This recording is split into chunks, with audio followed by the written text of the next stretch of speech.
আকাশে উড়ছে নানা দেশের যুদ্ধ বিমান।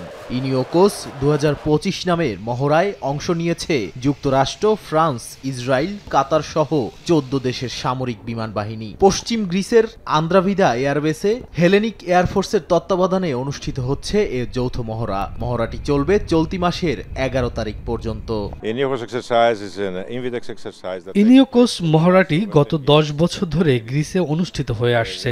এই মহড়ার প্রধান উদ্দেশ্য হল একটি বৃহৎ পরিসরে কৌশলগত স্তরের মহড়া আয়োজন করা, যেখানে বিভিন্ন দেশ তাদের বিমান চালক, এয়ার ক্রু এবং গ্রাউন্ড ক্রুদের এখানে পাঠায়, যাতে তারা একটি আধুনিক যুদ্ধ পরিস্থিতিতে অংশ নিতে পারে।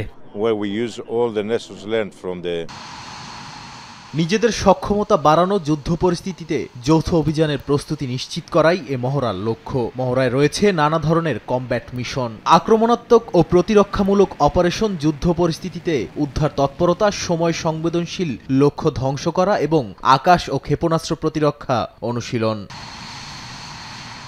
এছাড়া অত্যাধুনিক F-16 সিমুলেটরের মাধ্যমে ডিজিটাল অনুশীলনও চলছে।